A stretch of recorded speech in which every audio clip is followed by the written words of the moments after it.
Dr. Waddell Brooks, Sr., your host, and this is Community Forum.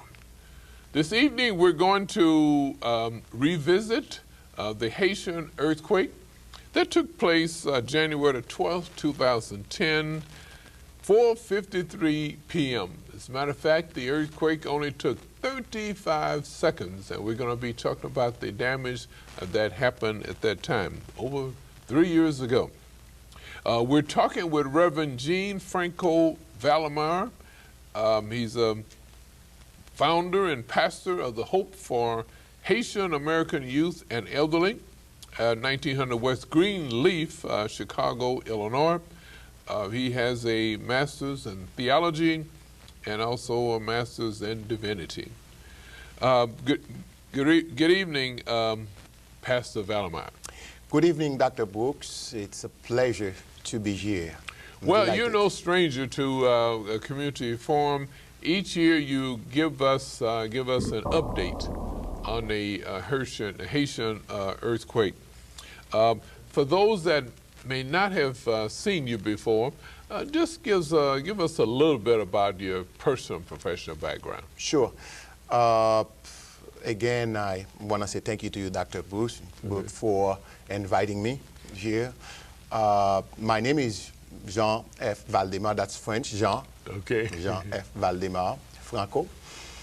And I am the pastor of Église Évangélique Bethel. It's a Bethel Haitian church, and the founder of Hope for Haitian American Youth and Elderly, in a 501c3 organization. And for the last 12 years, we've been working in my homeland, equipping pastors,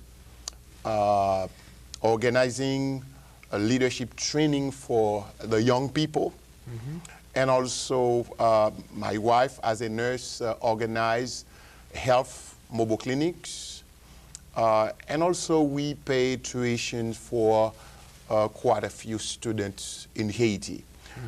As the Lord provide, we distribute clothes, toiletries, shoes, and as many people will see today, what we've done, this is what we're going to talk about, basically. And also, during the earthquake, we were able to feed hundreds of people, thanks to Lake County that really helped with the feeding of the people. Well, tell us, it's something unique about Haiti. This is not the first earthquake. No, this is not the first earthquake. In early 1900, there was a big earthquake in Haiti, and late the 1800 as well. There was a big earthquake in the northern part of Haiti that destroyed almost the northern part, especially Cap Haitian. In Port-au-Prince, early 1900, we had a big earthquake.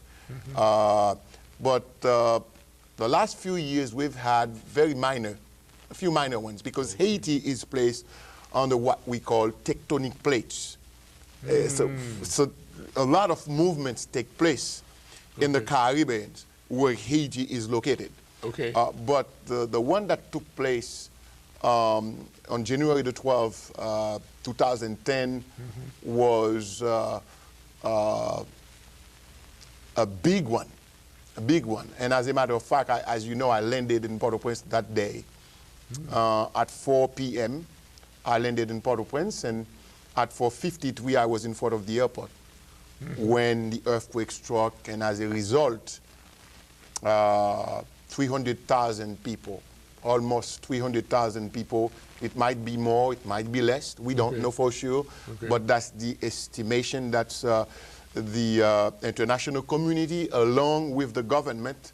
There is an agreement that at least 300,000 people lost their lives, and 1.5 million people were homeless, left homeless, and they were in tents. So even today, we still have quite a few people in tents. You mentioned that that damage happened in 35 seconds? Yes, just 35 seconds. So you can imagine how life is fragile. Just 35 seconds and 300,000 people lost their lives. I'd like to mention too that you have been going to Haiti to assist. Even before the earthquake, you've been going each year to take you know, all kinds of assistance for the people living there. Yes. We started a non-for-profit organizations in 2001. Okay. So 2001. And this year we are celebrating our 12-year anniversary. Oh, okay. But the earthquake took place 3 years ago, almost 3 years ago. Right. And I was on my way that day to do the things that I've been doing, you know, as a routine, just as a routine.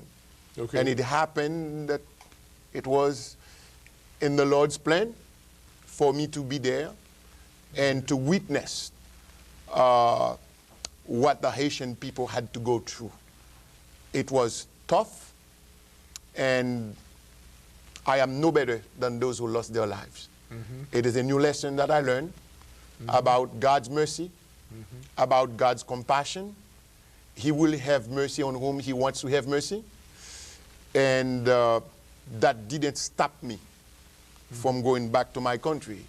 As a matter of fact, in April of that year, so I came back 13 days after the earthquake and met with Pastor Gas, met with the North Shore Baptist Ministers Alliance, Okay.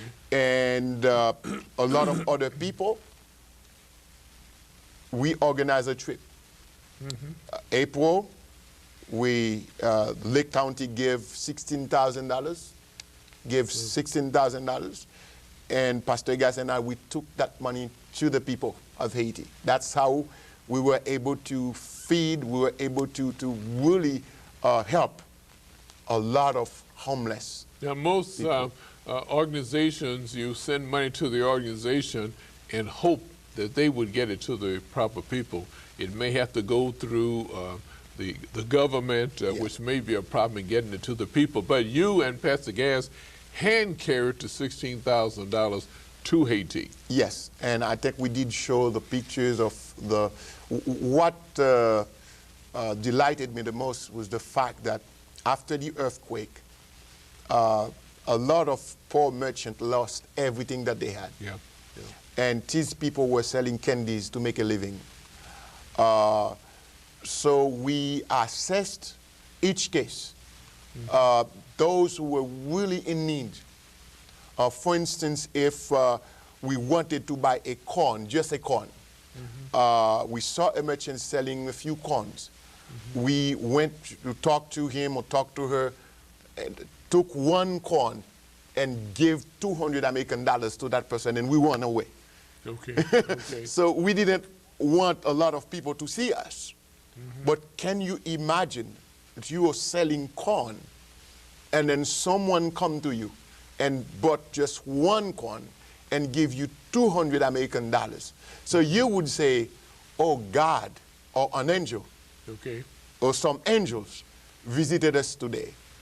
And basically that's what we did. We empowered a lot of poor merchants. We put them back on their feet. Some of the people who lost their homes, some pastors, for example, who lost their homes, lost their kids, we were able to help them out. In one meeting, we had around like 100 pastors. And in Fontenay, southern part of Haiti, we were able to help these people, whether it was $100, whether it was $200, $300. So those who lost 3 kids, so we gave them $200. That's all we were able to do. But at least they understand that we as Christians, as the church in America, we were behind them. We work with them. Not only we pray for them, we pray with them, but we made sure that at least they were able to help themselves. Give us a little background about the history of Haiti. Haiti is located in the Caribbean, of course, and the island is called Hispaniola. Okay. Hispaniola. It's like Israel before David, or after Solomon was divided into two. And when Christopher Columbus landed in Haiti, and then the French people came in, the Spaniard came in, they divided the country. Okay. The Spain took the eastern part, 2/3 of the land, and then 1/3 was left to the French people. So 1/3 became Haiti, and 2/3 became the Dominican Republic. Oh, okay. So that was in 1625. There was a treaty in 1625 called the Treaty of Ryswick. Then the land was divided into two. But the French part, the slaves there revolted against the French. We revolted, and it started happening like the early 1700. Early 1700, they were fighting the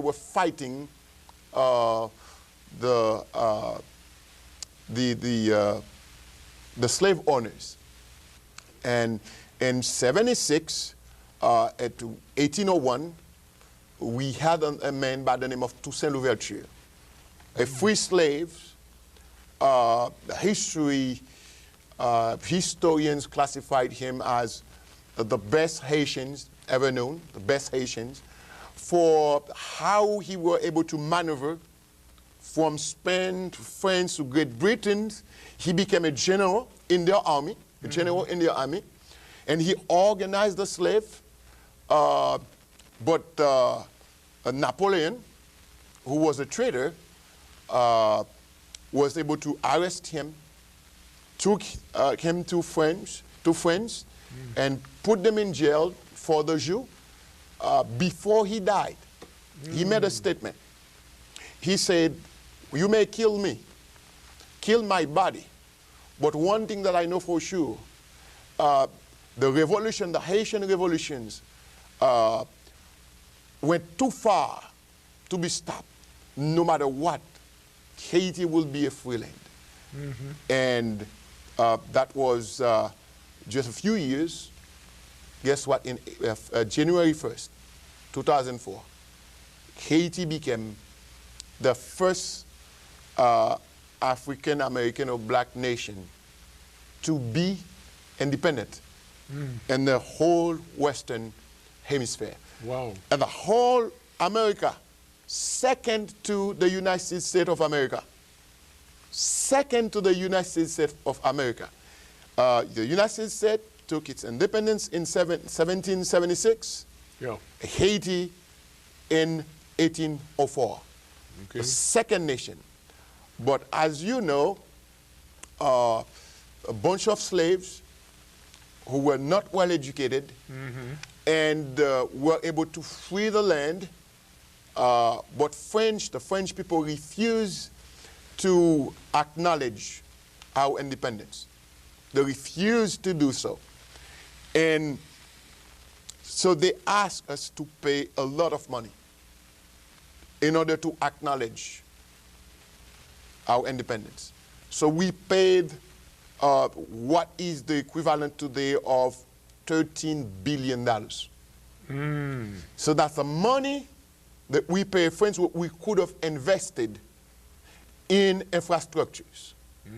We could have built hospitals. We could have built schools.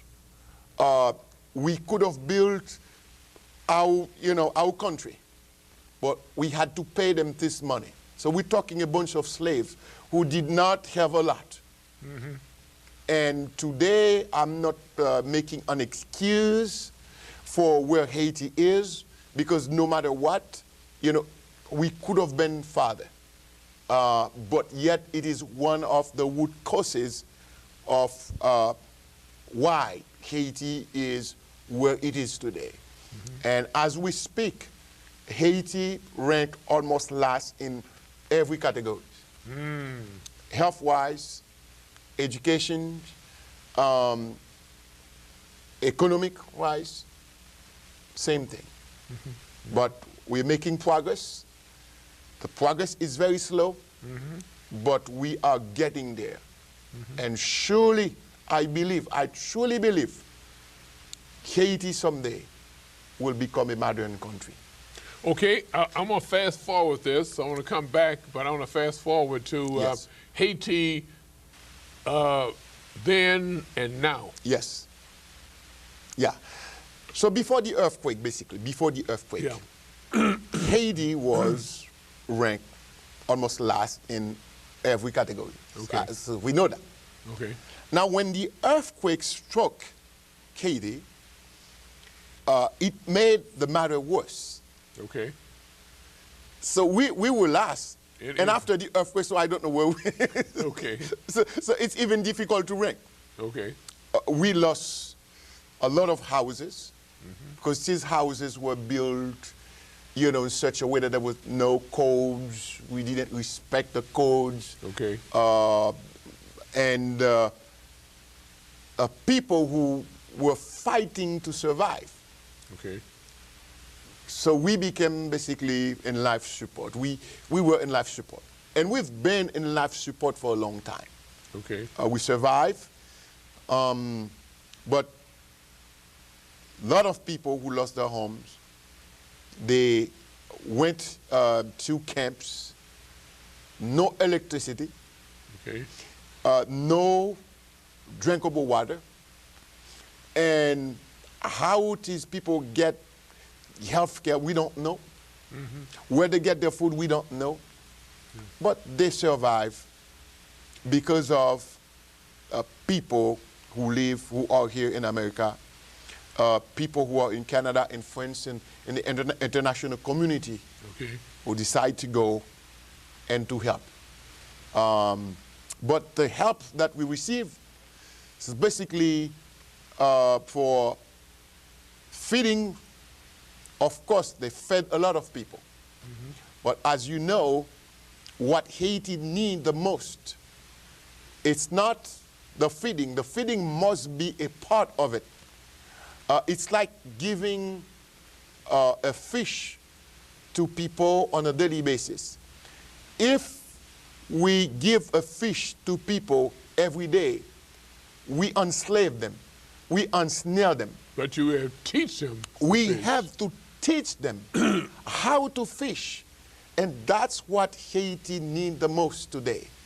How to fish, how to build good roads, how to build good hospitals, how to build good schools, how to find a good job. You see, so we have a lot of little schools in Haiti, but we're not competitive enough. We're not competitive enough. We learn how to read, that's all, but how to do good math. You see, how to use technology.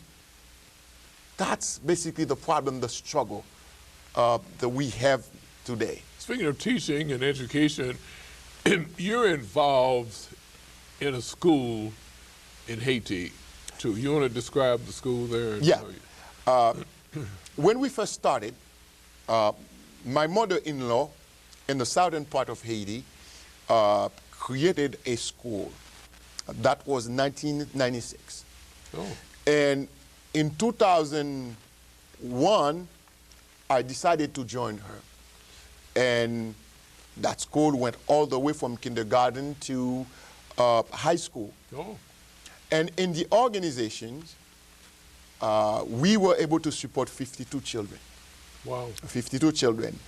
And one year, the Black Chamber of Commerce itself paid school for 52 children in that school. I believe it was probably 2011. When you say the Black Chamber of Commerce, is that the one that's headed by Pastor Gas? Pastor Gas. Okay. The pastor of the Mount Zion Baptist Church in WAUKEGAN. Yeah, and Pastor Gas went to that school. We ministered to the children there. Okay. And so it was a blessing. So now This school is self-sustainable. Okay. So we are building a leadership training center in close to Port-au-Prince. We'll say close to Port-au-Prince. Okay. So what is it that we aim for? As I said before, yes, I've been feeding people because they are hungry. Yeah. As we teach them how to fish, we got to make sure that the belly has something. Okay. So we are almost ready to start a training school. As a matter of fact, Pastor Gas just went with me last month, and we will offer our first course in a few months. What is it about is how poor merchants can grow their businesses. You know, we will teach them how to grow their businesses. Okay. And you know that's what Pastor Gas does in the Black Chamber of Commerce. Yeah. And that's what we will do in Haiti. We already have a lot of people who sign up already for this course. And so we have to translate it into French and then, you know, to offer it to the people. So the Leadership Training Center, what we will try to do is to offer plumbing, electricity, computer, and whatever we will be able to offer just to make the young people responsible people as they pursue their educations, but they would be able to come in the afternoon to learn a trade, and probably that might take a year, and after that they will not have to depend on their parents. They would be able to stay in school, go to work during the afternoon or Saturday to just make a living. So we will be there, we will guide them, and we already have more than 100 young people in our Leadership Training Center. Wow. So they meet every Saturday. We teach them some life skills and how to develop a love for God, a love for their country, a love for their neighbor. Because if we love God, if we say we love God and we don't love the people we see, we do not love God. So we try to teach these kids how really to develop that agape love. Okay. That agape love, the unconditional love, love for God, the vertical love, and then the horizontal love, then to pursue a career. Because most of the Haitians learn just to survive, but they don't learn to love their country. Okay. Because, I mean, I am not accusing them. They are just on a survival mode. Whatever they can do to survive, they just do it. And you're encouraging others from this country to come over to assist because what you're doing is building a guest house. Yes. You know, tell us about the guest house. Oh, well, thank you, Dr. Brooks. If you remember, almost 2 years ago, I came to TEA's program, Community Forum. Okay. I presented 2 projects to the people of, to our viewers. One was to buy a school bus because after the earthquake, we had so much. People had given a lot of stuff. Okay. Clothes, barrels of clothes, shoes, toiletries, Okay. even medicines. A church, Caldwell AMA Church in Kankakee, Okay. collected in the whole Kankakee area around 60 barrels. Wow. Full of, you name it. And they were in a storage room and they were paying on a monthly basis. So here in Lake County, every day people were calling me to give me stuff. So in my garage, as you witnessed, Okay. I couldn't even park my car in the garage. It's a 2-car garage, so full of things. So we came in and we asked for help. The North Shore Baptist Ministers Alliance responded. And a lot of churches, you can see here, you know, mostly what I can remember, so I will cite them their names later. Okay. But I still remember the Lake County Baptist Temple came up big. Jesus Name Apostolic Church, Pastor Cable came up big. Shiloh, Mount Zion, and I said North Shore Ministers Alliance. So in Lake County, they really gave enough, so we were able to buy the bus. So we take off the seats. We loaded the bus with, you know, the barrels and everything. We drove the bus to Miami, and we put it on a boat, and 6 months later, was arrived in Haiti, and I'm glad to report that the bus arrived safely in Haiti.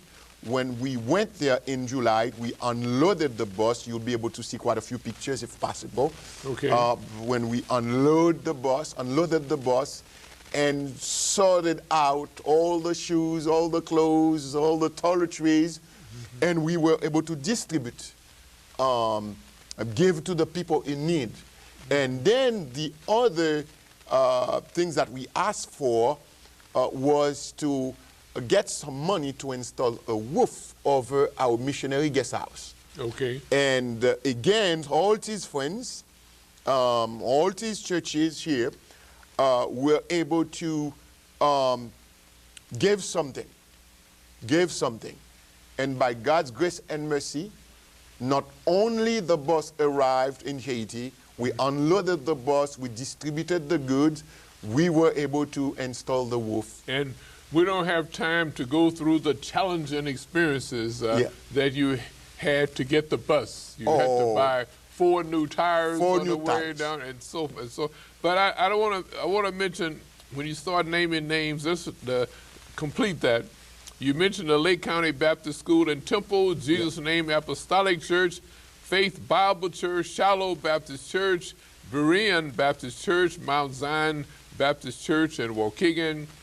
The Black Chamber of Commerce of Lake County, the New Hope Missionary Baptist Church, Walker Memorial Baptist Church of New York. In New York, yes. Yeah. Wow. Yeah. And so North Shore Baptist Ministers Alliance, the Grace Haitian Alliance Church, Antioch Baptist Church. Waukegan, and New Jerusalem Evangelic Church, Bethesda Assembly of God Church, Christian Valley Baptist Church, that's North Chicago, the Waukegan Community Church, and Waukegan. Go on, and you have many individuals that just unending. We cannot forget Bishop Haggart, because we know that he called you, and he saw that show and he called. So we were able to spend some time, and quite a few other churches that really came up big and helped. So we want to thank you. I'm here to thank all these people. I cannot cite all the individuals, but whatever you gave. So I want to make sure that you know we were able to take the bus to Haiti, we were able to distribute the goods, and we were able to install the roof over the guest house. I'd like to mention that it's not too late to make contributions.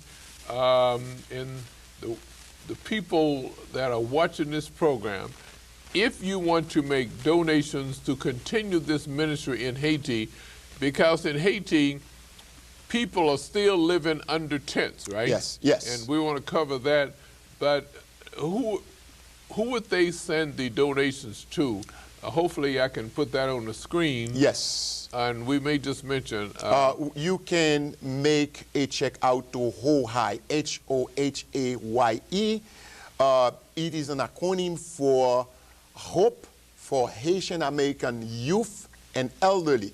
It is a 501c3 organization, so any donations is tax deductible. And I wish the people would put that you heard about this on Community Forum. Yes. So we will know how effective this presentation by Dr. Valabert is. Yeah, and the address to send the money is 2613 Burnett Avenue. Burnett is B-R, there is no vowel between, B-R-N-O-T Avenue, Waukegan, Illinois, 60087. So 2613 Burnett Avenue, Waukegan, Illinois 60087. So you might ask, what do we need the money for? Not only we need it, remember the guest house is not done yet, because we still need to install windows, and we need doors, we need to finish the roof. We also need to do some plumbing, some electrical works. We need to add ceramics before we can talk even about AC or furnitures. So really, it's not over yet. We need your help. And the hope is the open house. We will have an open house in December 2015. So it is each time we go, so we are able to do some work. And it is our hope to do something in December, to install windows, ceramics, and toilets. If you go, you don't have any toilets, now you will say, Pastor Franco, what's going on here? So that will cost money. And so we hope that you will continue to help us as we finish up the Leadership Training Center. And I must mention also that a nice gesture that is made by Jesus' Name Apostolic Church. I had lunch with Pastor Cable not too long ago, and he asked me, what do I need now for the Leadership Training Center? I talked to him about, all computers that we need, because we want to teach, as I said, the kids how to use computers.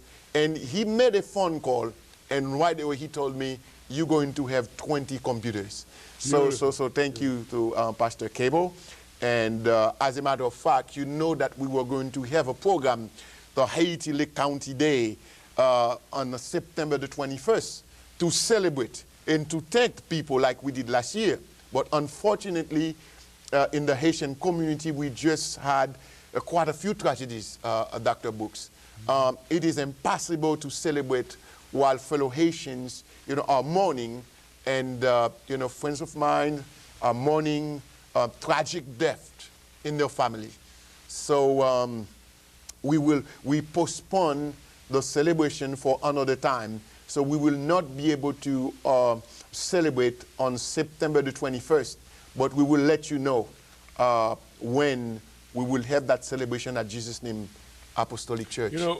God is able, and God makes no mistakes at all. He's a great God. He's an awesome God, But you may want to just take a few moments to mention the two incidents, one in Texas and one... yes, one, for instance, in that celebrations, if you remember, Dr. Brooks, last year at Shiloh Baptist Church, we had a lot of Haitian choirs. We had a lot of Haitian choirs. And each and every choir that we were supposed to have this year is struck by a tragedy. First, at Gabaon Baptist Church, there is a deacon at that church who passed away. And so the funeral is for next week. So it will be impossible for this choir to come. And then we have New Jerusalem Evangelistic Church that you just cited. Pastor Jeanette Lariviere, she has a sister. And the sister is in Georgia, in Atlanta. And she has a 36-year-old daughter who was studying medicines in one of the islands very close to the Bahamas. And she's 36 years old. She studied here. She had 2 degrees here. And she wanted to pursue her medical studies. So she went there to study medicine just 6 months before she graduated. 6 months before she graduated. And Sunday, the 8th, last Sunday, they were having a birthday party for her. And they went to a beach, to celebrate, and she just went to swim. And we don't know until then, we are not able to say what happened to her, but she drowned. Wow. And she died. So as we speak now, they are taking the body to Atlanta for burial. So I have to wish my condolences to Pastor Lariviere, who has been very instrumental, to our success in Haiti. New Jerusalem Church is a good supporter of us. And then a personal friend of mine who belonged to First Haitian Baptist Church in WAUKEGAN received a phone, not even received a phone call. He was talking to his son last night. Okay. Last night in Texas, because he went to work there. 10 young men went to work, you know, they do repair, and they went to repair a house.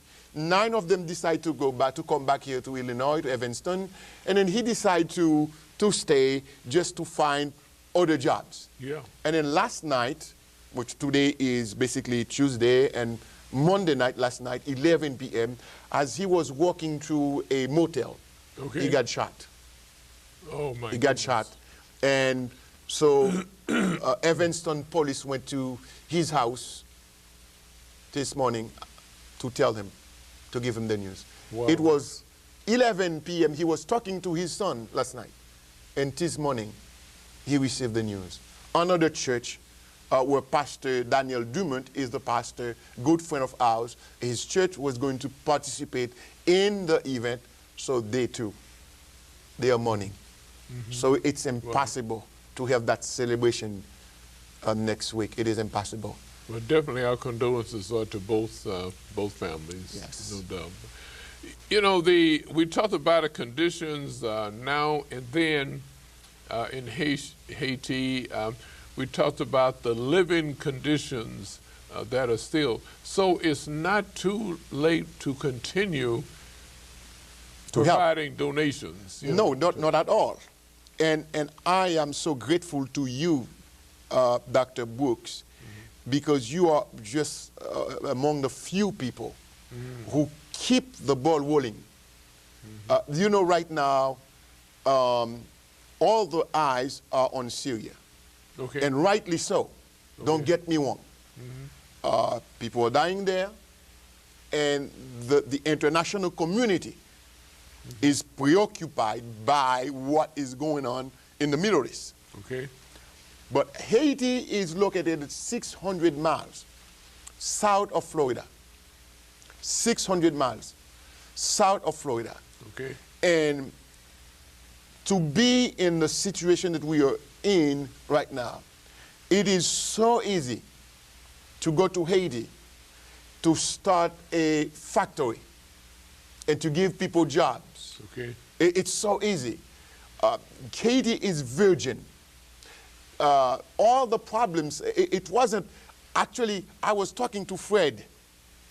You remember when we had that lunch at that restaurant, and I was talking to Fred, and Fred told me, Pastor Franco, what's going on in Haiti? And I was telling him all the problems that we have in Haiti.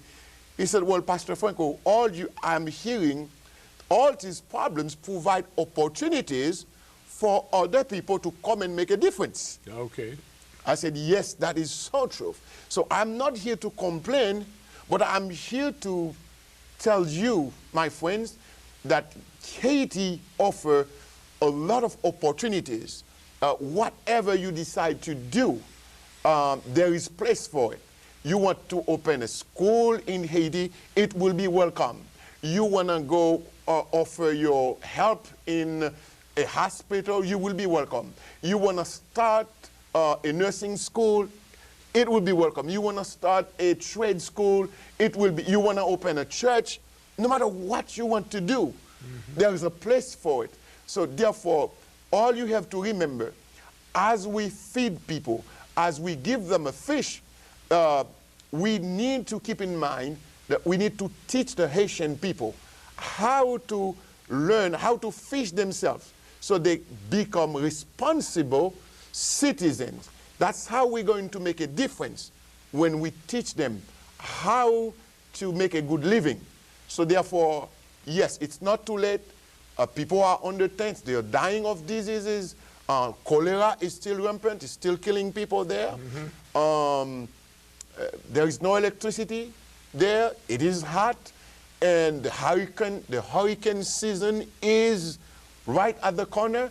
So whatever you can do, and for you missionaries who go to, a part of the world, we know what you're going through. We give a shout to you, but don't be discouraged. It is the Lord's work. That's what he did when he was here on earth. Matthew 9, 35, 38. He went to all the villages. Talking about Galilee. He went to all the villages, to all the cities. He did three things. He taught, he preached, and he healed. I'm not going to enter into the gift of healing today. This is not what I'm talking about.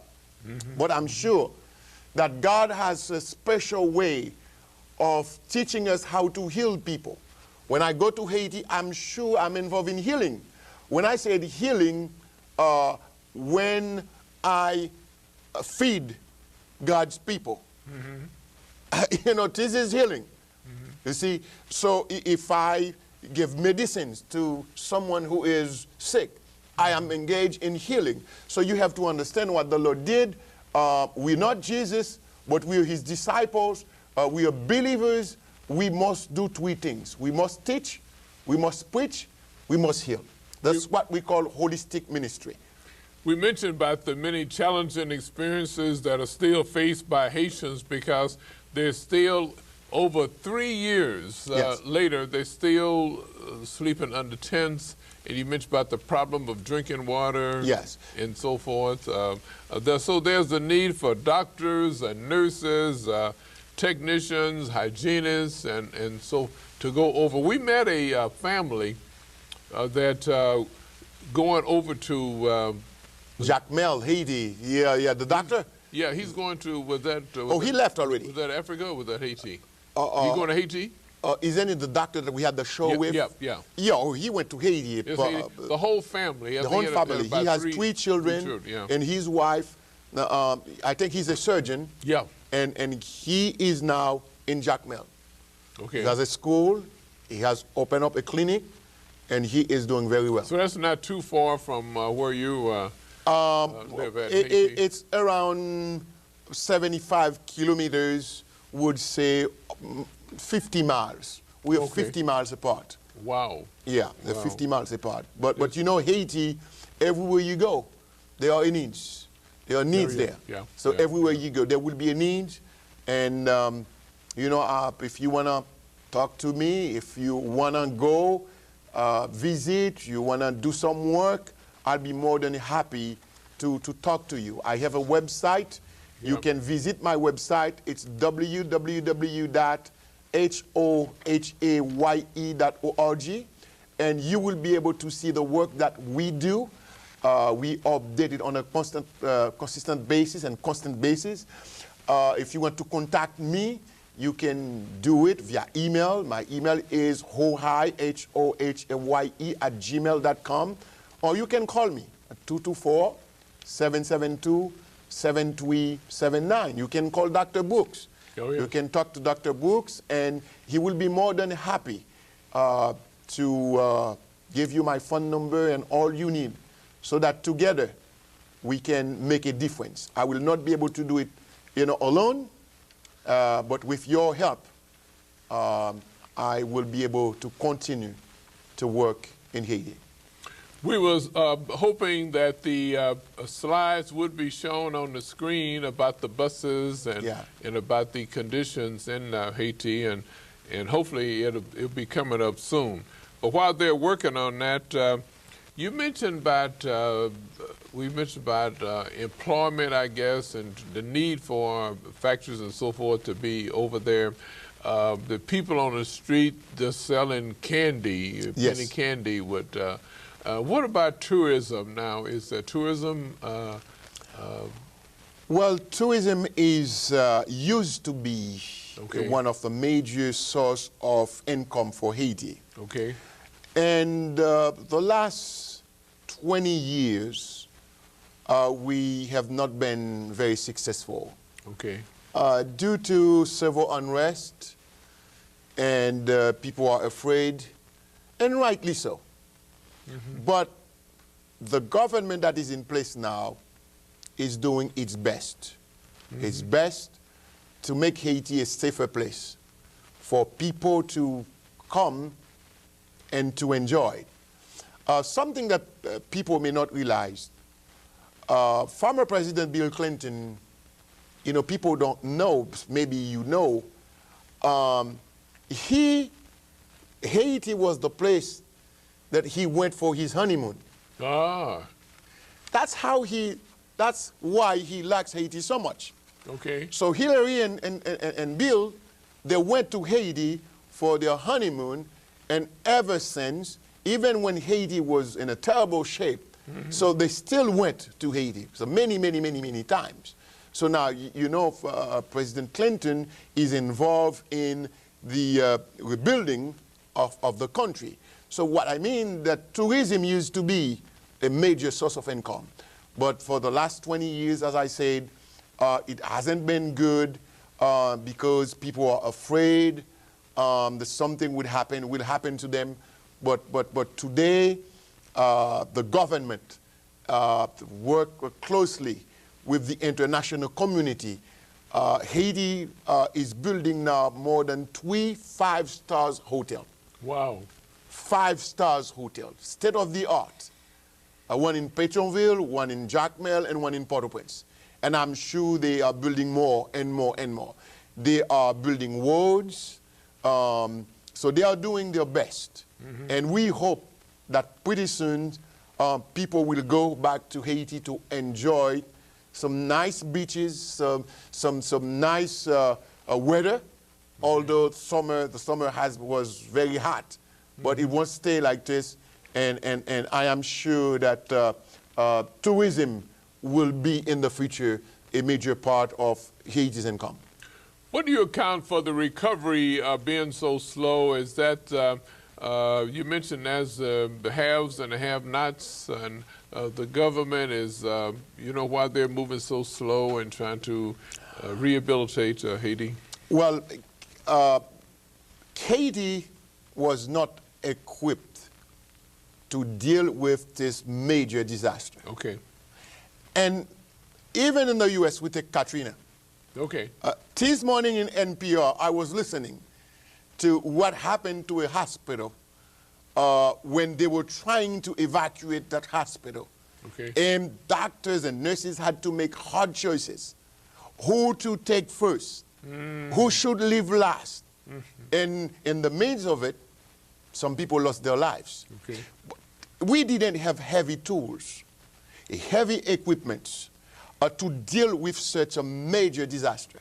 7.0 and even 7.1, you know, on the scale. So it was bad.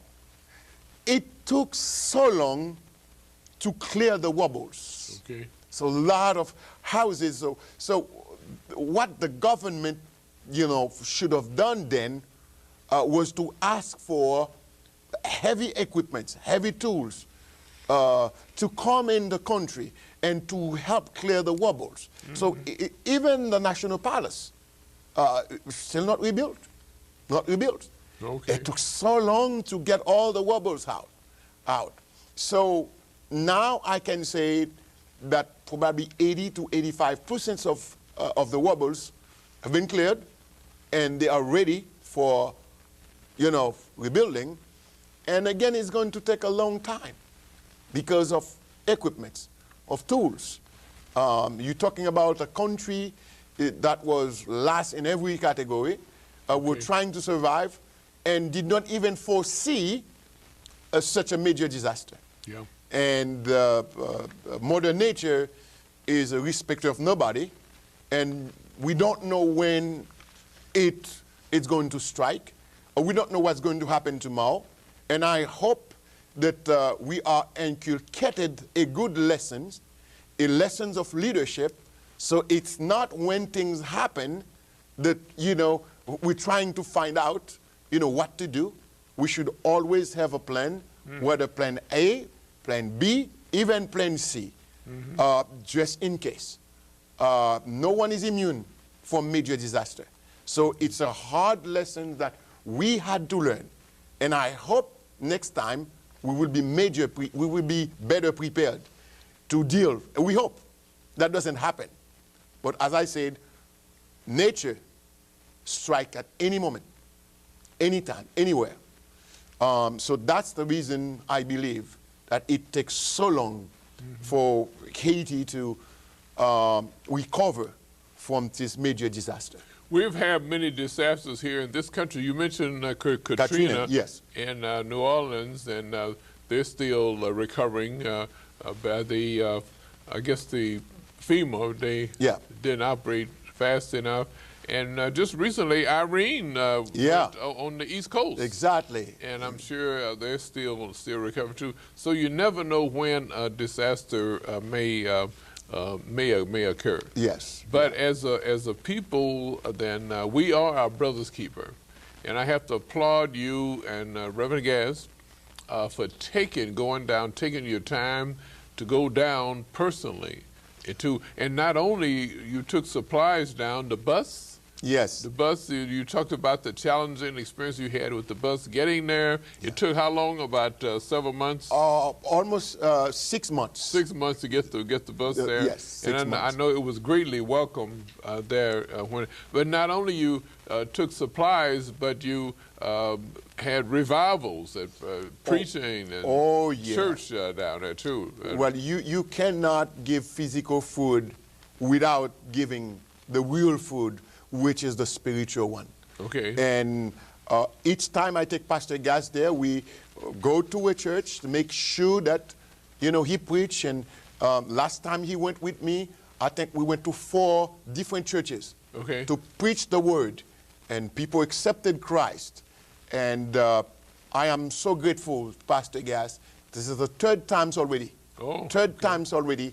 And now he become our ambassador because he is convinced that Haiti needs help, and here, as a part of Mount Zion Baptist Church, as a part of North Shore Ministers Alliance. And one thing that I need to mention very quickly, Dr. Brooks, is that when we went there in July, Pastor Gass was able to see our young people. And when I came back here, we went to Mount Zion to present, to give a report to the church. And I had 2 girls in Haiti, bright girls. They want to become doctors. And because of financial difficulties, this year they were not going to go to school. And I mentioned that to the congregation. And 2 people in Mount Zion stood up, and each of them gave $500 for these young girls to attend school this year. A shout to Mount Zion, a shout to Pastor Gass, and to these people. I hope you will have them in your show someday, because I am very appreciative of what happened at Mount Zion. And thank you so much because of your gesture, your generosity. These 2 girls will be going to school. Since we're speaking of history in Haiti, I'd like to mention 2 people. Just briefly now, Christopher Columbus in 1492, he didn't touch the borders of this country. He landed in Haiti, didn't he? He landed, yes, in October, I think December 5th, 1492. Okay. He landed in Haiti. People say that he discovered, and I disagree. He didn't discover us. We were there. Oh, we were there. Okay. So maybe he was lost. Okay. He was lost. But yes, Christopher Columbus discovered Haiti, and he made 3 trips, but he didn't make the 3rd one. He didn't make the 3rd one. Another Haitian, Ponce Jean-Baptiste de Sable. Yes, he is the founder of Chicago, the first settler here. But, yes. But ladies and gentlemen, again, we've been talking with Reverend Jean Franco Valamar, Doctor of Masters in Theology and also Divinity, founder and pastor of the Hope Haitian American Youth and Elderly. Makes several trips to Haiti, donate his time along with Reverend Gass of the Mount Zion Baptist Church in Waukegan. Yes. And they're appealing yearly, because they go make 2 or 3 trips to Haiti, personally taking supplies and assistance to help Haiti, because we talked about Haiti then and now, and it's not too much difference between now and then. That's right. So send your donations as you can. 224-772-7379, or you can call me at 847-689-3766. Thank you for listening to another awareness session on Community Forum. My name is Dr. Waddell Brooks Sr., your host.